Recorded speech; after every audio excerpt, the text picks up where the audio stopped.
नमस्कार, मैं डॉक्टर शैलेंद्र शर्मा आपका स्वागत करता हूं आपके अपने चैनल में जिसका नाम है आयुर्मानव।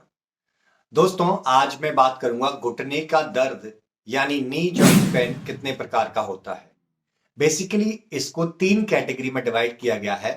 नंबर फर्स्ट ऑस्टियोआर्थराइटिस, नंबर दो गाउट और नंबर तीन रिमेटॉइड आर्थराइटिस, जिसको हम आम बात के नाम से भी जानते हैं। ऑस्टियोआर्थराइटिस उम्र बढ़ने के साथ साथ लोगों में ज्यादातर देखने को मिलता है। जिन व्यक्तियों की एज 40 के ऊपर जाती है उनमें कैल्शियम डिपोजिशन कम होने लगता है, उनमें देखने को मिलता है।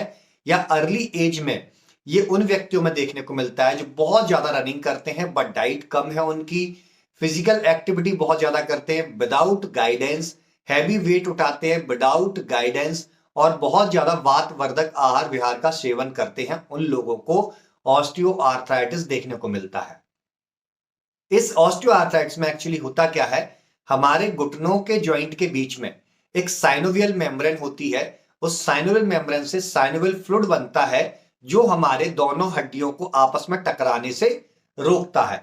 उस साइनोवियल फ्लूइड की कमी हो जाने के कारण वो जॉइंट्स आपस में टकराते हैं और वहां से हड्डी के छोटे से टुकड़े होकर के वो साइड में जुड़ जाते हैं, जिनको ऑस्टियोफाइट्स के नाम से जाना जाता है। और ये बहुत तेज दर्द लेकर के होता है। जब भी व्यक्ति अपने घुटनों को मूव करता है या पैर को सीधा करता है तो कट की आवाज आती है, क्रैपिटस साउंड आता है। तो इससे आप समझ सकते हैं कि आप ऑस्टियोआर्थराइटिस से ग्रसित हो चुके हैं। नंबर दो पर मैं लूंगा गाउट को। गाउट एक्चुअली में यूरिक एसिड के क्रिस्टल्स है जो आपके जॉइंट्स में आकर के जमा हो जाता है। ये यूरिक एसिड के क्रिस्टल्स बनते क्यों हैं? या तो आपका लिवर का मेटाबॉलिज्म बिगड़ा हुआ है, या आपका किडनी का मेटाबॉलिज्म बिगड़ा हुआ है, या आप मिर्च मसाले बहुत तीखी चीजें खाते हैं, या प्रोटीन से भरपूर चीजें खा रहे हैं बट उसको पचाने के लिए वर्कआउट नहीं कर रहे हैं। ऐसी कंडीशन में आपका मेटाबॉलिज्म बिगड़ने की वजह से यूरिक एसिड बढ़ जाता है और इस यूरिक एसिड के बढ़ने की वजह से वो घुटनों में स्वेलिंग पैदा करता है, बहुत ज्यादा तेज दर्द होता है जैसे कोई अंदर से चाकू से काट रहा हो। नंबर थर्ड पर मैं लेना चाहूंगा रूमेटॉइड आर्थराइटिस। रूमेटॉइड आर्थराइटिस जो होती है उसको आम बात के नाम से आयुर्वेद में बोला गया है। ये एक्चुअली में एलोपैथी में इसके बारे में बोला गया है कि ये इडियोपैथिक डिजीज है, मींस इसका रीजन पता नहीं है। बट आयुर्वेद इसकी व्याख्या क्या करता है? आयुर्वेद कहता है जब आपका डाइजेशन खराब हो जाता है, यानी आपका भोजन पचाने वाली अग्नि मंद हो जाती है, डाइजेस्टिव फायर कमजोर हो जाती है, तब जाकर के आपके खाने से आम तत्व बनता है। आम तत्व मतलब अनडाइजेस्टेड फूड मटेरियल।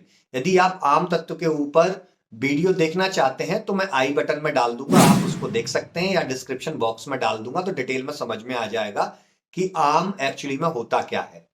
तो आम तत्व जब बनता है तो वह आपके जॉइंट्स में जाकर के जमा हो जाता है, तो आपको रूमेटॉइड आर्थराइटिस पैदा करता है। ऐसे ही आपके हार्ट में जमा होता है तो रूमेटिक हार्ट डिजीज पैदा करता है। तो आम से बहुत सारी डिजीज होती है। तो इन तीनों चीजों के टेस्ट क्या होते हैं? ऑस्टियोआर्थराइटिस के लिए आप सिंपल एक्सरे करा करके उसका पता कर सकते हैं। गाउट के लिए आप सीरम यूरिक एसिड करा सकते हैं और रूमेटॉइड आर्थराइटिस के लिए आप आरए फैक्टर करा सकते हैं।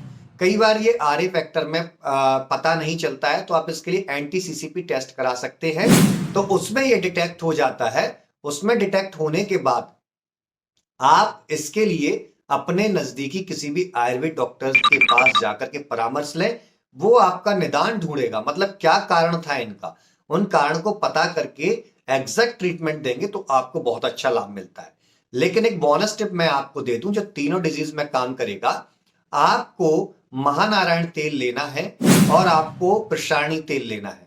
दोनों तेलों को बराबर मात्रा में मिला लीजिए, इसको गर्म कर लीजिए।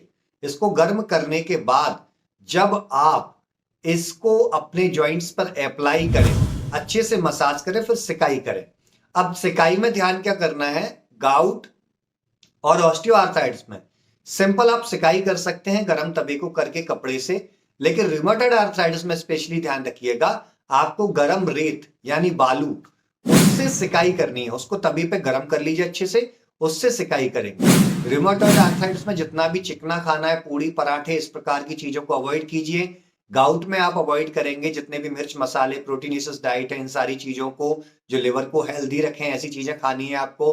ऑस्टियोआर्थराइटिस में आप सल्लिकी की टैबलेट 2-2 सुबह शाम भी ले सकते हैं।